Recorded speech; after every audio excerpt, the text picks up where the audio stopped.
नमस्कार दोस्तों, स्वागत है आपका एसएस क्राइम कहानी में। आशा करते हैं आप सभी स्वस्थ होंगे, ठीक होंगे। दोस्तों, आज की जो कहानी है अरुणाचल प्रदेश से है। यह कहानी अरुणाचल प्रदेश की रहने वाली एक लड़की तेजी मीणा लीची नाम की एक लड़की की है। मीणा का जन्म एक मिडिल क्लास फैमिली में हुआ था। बचपन से ही पढ़ाई लिखाई में तेज मीणा अपनी शुरुआती पढ़ाई लोकल लेवल पर करने के बाद आगे की पढ़ाई के लिए 2008 में अपने गांव से निकलकर ईटानगर आ जाती है। ईटानगर जाकर मीणा एक पॉलिटेक्निक कॉलेज में एडमिशन ले लेती है। पढ़ाई के दौरान ही मीणा की दोस्ती एक लीची रोनी नाम के लड़के से हो। लीची रोनी अरुणाचल प्रदेश के एक एमएलए का बेटा। यह एमएलए का बेटा था, तो अपनी हैसियत का अंदाजा आप इसकी हैसियत का अंदाजा लगा सकते हैं। फिर भी हैसियत को दरकिनार कर दोनों एक दूसरे के अच्छे दोस्त बन जाते हैं। समय के साथ दोनों की दोस्ती प्यार में बदल जाती है और फिर दोनों एक साथ जीने मरने की कस्में खाते हैं। इसी दोस्ती को रिश्ते का नाम देने के लिए लीची रोनी और मीणा अपने परिवार वालों से बात करती। एक तरफ एक मिडिल क्लास परिवार से संबंध रखने वाली लड़की थी, तो दूसरी तरफ एमएलए के परिवार से आने वाला लड़का। आर्थिक खाई बड़ी थी, इसलिए दोनों के परिवार वालों ने इस रिश्ते के लिए शुरू से ही मना कर दिया। मगर जब रोनी और मीणा एक दूसरे से शादी करने के लिए अड़ जाते हैं, तो दोनों के परिवार वाले इस रिश्ते को मंजूरी दे देते हैं और 2012 में इन दोनों की शादी हो जाती है। शादी के बाद दोनों खुशी खुशी साथ रहने लगते हैं। 2014 में मीणा के लिए रोनी के परिवार में एक नन्ही सी बिटिया को जन्म देती है। बिटिया के जन्म के बाद भी दोनों की जिंदगी ठीक तरीके से आगे बढ़ती रहती है। परिवार की जिम्मेदारी संभालते हुए मीणा मिस अरुणाचल ऑर्गेनाइजेशन में अकाउंटेंट एंड फाइनेंस सेक्रेटरी के तौर पर काम भी करने लगती है। इधर रोने भी अलग अलग बिजनेस में आगे हाथ बढ़ाता रहता है। शादी के बाद अब तक सब कुछ काफ़ी अच्छी तरीके से चल रहा था, मगर 2017 में चीज़ें बदलनी शुरू होती हैं और मीणा तथा रोनी के रिश्तों में खटास आनी शुरू हो जाती है। समय के साथ ही खटास इतनी बढ़ जाती है कि रोनी मीणा से तलाक मांगने लगता है।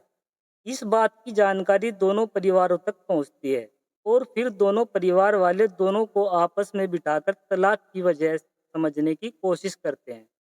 कोई ठोस वजह न होने पर सभी एक दूसरे को समझाते हैं और साथ रहने के लिए कहते हैं। परिवार वालों की मेहनत सफल रहती है और दोनों फिर से साथ रहने लगते हैं। अगले 2 साल इन दोनों के लिए ठीक ढंग से गुजरते हैं, मगर 2019 में फिर से लूसी रोनी तलाक की डिमांड करने लगता है। हालांकि इस बार भी परिवार वाले चीजों को संभालते हैं और फिर दोनों साथ रहने लगते हैं।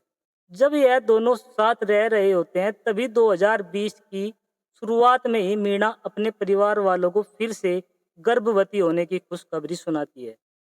इसी खबर से दोनों ही परिवार वाले बहुत ज़्यादा खुश होते हैं, क्योंकि लंबे समय बाद परिवार में फिर से किलकारी गूंजने वाली थी।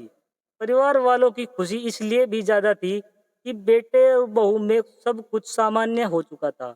रोनी भी मीणा का बहुत अच्छे से ख्याल रखता था और एक जिम्मेदार पति और पिता की तरह व्यवहार करने लगा था। परिवार में सब कुछ काफी अच्छा चल रहा था। मीणा की प्रेगनेंसी को भी 7 महीने हो चुके थे। परिवार में नए मेहमान के आने को लेकर सभी तैयारियां भी शुरू होने लगी थी। अचानक 5 नवंबर 2020 को दोपहर के समय इस परिवार को एक ऐसी खबर मिलती है जिससे पूरे परिवार पर गमों का पहाड़ टूट पड़ता है। मीणा अपनी इनोवा कार से कहीं जा रही थी कि तभी रास्ते में उसका एक्सीडेंट हो जाता है। यह एक्सीडेंट अरुणाचल के करसिंग ब्लॉक पॉइंट के पास हुआ था। यह एक सुनसान इलाका था। दुर्घटना के कुछ देर बाद आसपास से कुछ लोग गुजरते हैं, तो वह तुरंत ही पुलिस को फोन करके घटना की जानकारी देते हैं। मौके पर पुलिस पहले आती है तो देखती है कि गाड़ी सड़क से नीचे उतरी हुई है। गाड़ी के अंदर एक महिला अकेली बैठी है, जिसके शरीर से बहुत ज्यादा खून बह रहा है। तत्काल ही पुलिस वाले कार के अंदर से मीणा को निकालकर पास के अस्पताल ले जाते हैं। यहाँ उसे मृत घोषित कर दिया जाता है। डॉक्टर बताते हैं कि मीणा के गर्भ में पल रहा 7 महीने का बच्चा भी इस एक्सीडेंट में मर चुका है। शुरू में देखने से लग रहा था कि ओपन एंड शट केस है, केस यहीं पर बंद हो सकता था, मगर यह एक हाई प्रोफाइल परिवार से जुड़ा हुआ मामला था। इसलिए पुलिस के आला अधिकारी एक्सीडेंट वाली जगह पर जाते हैं और उस जगह की अच्छी तरीके से इन्वेस्टिगेशन करते हैं। इस एक्सीडेंट से जुड़ी एक एफआईआर बंदरदेवा थाने में दर्ज कर ली जाती है। पुलिस वालों को एक के बाद सबसे ज्यादा खटकती है कि जब पुलिस वाले मौके पर पहुंचते हैं तो कार के अंदर मीणा की लाश पड़ी हुई थी, जबकि कार में कोई ड्राइवर नहीं था। इसके अलावा मीणा के शरीर पर बहुत सारे गहरे जख्म के निशान भी थे। उसकी अपेक्षा गाड़ी पर इतने गंभीर एक्सीडेंट नहीं दिखाई देता। आखिर ऐसा कैसे हो सकता है कि गाड़ी के अंदर बैठा शख्स बुरी तरीके से जख्मी हो जाए, यहाँ तक कि उनकी जान चली जाए, मगर गाड़ी बाहर से इतनी ज्यादा डैमेज ना हो। पुलिस को यही इस केस में साजिश की बू आने लगती है, इसलिए तत्काल ही इस केस को इन्वेस्टिगेट करने के लिए कई बड़े पुलिस अधिकारियों की एक टीम बनाई जाती है।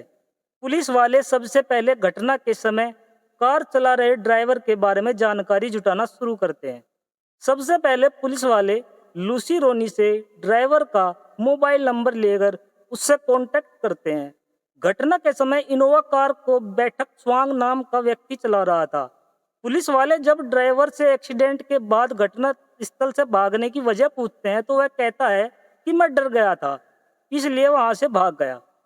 पुलिस वाले ड्राइवर की बातों से ज्यादा संतुष्ट नहीं होते, इसलिए अब ड्राइवर को हिरासत में लेने का फैसला किया जाता है। जल्द ही पुलिस वाले ड्राइवर को ढूंढ निकालते हैं और हिरासत में ले लेते हैं। ड्राइवर को देखकर पुलिस का शक और भी ज्यादा गहरा हो जाता है। जिस कार एक्सीडेंट में एक महिला मर गई थी, उसी कार को चला रहे ड्राइवर बिल्कुल सही सलामत था। उसके शरीर पर एक खरोंच तक नहीं आई थी। जल्द ही ड्राइवर को हिरासत में लेकर उससे पूछताछ का सिलसिला शुरू होता है। कई घंटों की पूछताछ में ड्राइवर बस एक ही बात रखता रहता है कि उसकी आंख लग गई और अचानक कार सड़क से नीचे उतर गई, जिसमें चोटिल होकर मीणा की मौत हो गई। ड्राइवर की बात आगे पुलिस वाले हार नहीं मानते और लगातार उससे पूछताछ का सिलसिला जारी रखते हैं। इसी बीच मीणा की पोस्टमार्टम रिपोर्ट भी आ जाती है, जिसमें कहा जाता है कि मीणा की मौत एक्सीडेंट में लगी चोट की वजह से नहीं, बल्कि किसी भारी चीज के हमले की वजह से हुई है। पोस्टमार्टम रिपोर्ट में शक जताया जाता है कि मीणा को लोहे के हथौड़े से जैसी भारी चीज से मारा गया है। उसके शरीर से अलग अलग हिस्सों पर भी जो जबरदस्ती के निशान थे। अब पुलिस वाले और भी ज्यादा सख्ती के साथ ड्राइवर से पूछताछ शुरू करते हैं। ड्राइवर से लगातार 4 दिनों तक पूछताछ चलती रहती है। फाइनली इन दिनों की 4 दिनों की लगातार पूछताछ के बाद ड्राइवर सभी चालाकी फेल हो जाती है और अब सच बताना शुरू करता है। सच सुनकर हर किसी के पैर के तले जमीन खिसक जाती है। ड्राइवर एक्सेप्ट करता है कि यह कोई एक्सीडेंट नहीं, बल्कि पहले मीणा की हत्या की गई और फिर उसे एक्सीडेंट का रूप दिया गया था। अगला सवाल था कि आखिर मीणा की हत्या किसने और क्यों करवाई। जब ड्राइवर इसका जवाब देता है तो हर कोई शॉक रह जाता है। ड्राइवर बताता है कि यह हत्या किसी और नहीं बल्कि मीणा के पति निशी रोनी ने ही करवाई है। इस खुलासे के बाद 10 नवंबर 2020 को मीणा के पति लिशी रोनी को भी पुलिस द्वारा गिरफ्तार कर लिया जाता है। इस पूरे मामले की सच्चाई जानने के लिए लिची रोनी से पूछताछ का सिलसिला शुरू होता है। पुलिस की पूछताछ में सिलसिलेवार तरीके से खुलासे होने शुरू हो जाते हैं। खुलासे के मुताबिक जब लूसी रोनी मीणा से तलाक लेने में नाकाम हो जाता है तो वह मीणा को जान से मारकर अपने रास्ते से हटाने के प्लान पर काम करने लगता है। इसी प्लान के तहत वह सबसे पहले अपने पुराने दोस्त का फोन लेते हुए लोगों से मिलता है। यह दोस्त गांव का रहने वाला था।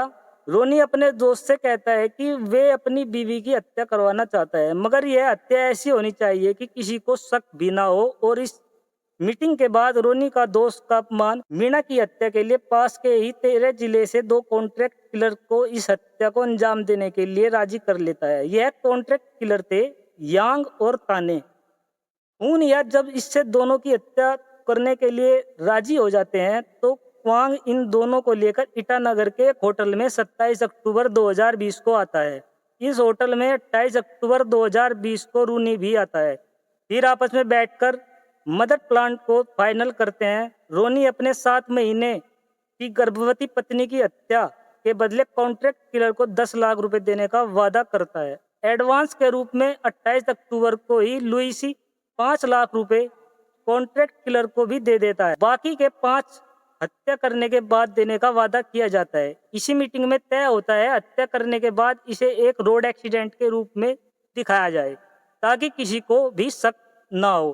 30 अक्टूबर 2020 को इन दोनों की एक और मीटिंग होती है। इसमें तय किया जाता है कि दशांश सियांग मीणा का ड्राइवर होगा और यही हत्या को अंजाम देगा। मगर 2 नवंबर को यांग रोनी के दोस्त से कहता है कि वह यह काम अकेला नहीं कर सकता। इसके लिए इस प्लान में डुमरिया खोया नाम के एक व्यक्ति को भी शामिल किया जाता है। तय किया जाता है कि 5 नवंबर 2020 को इस हत्या को अंजाम दिया जाएगा। हत्या को अंजाम देने से पहले 4 नवंबर को एक बार फिर से सभी तैयारियों का जायजा लेते हैं और हत्या के लिए एक जगह फिक्स कर लेते हैं। अपलाइन के मुताबिक फाइनली हत्या की तारीख आ चुकी थी 5 नवंबर 2020।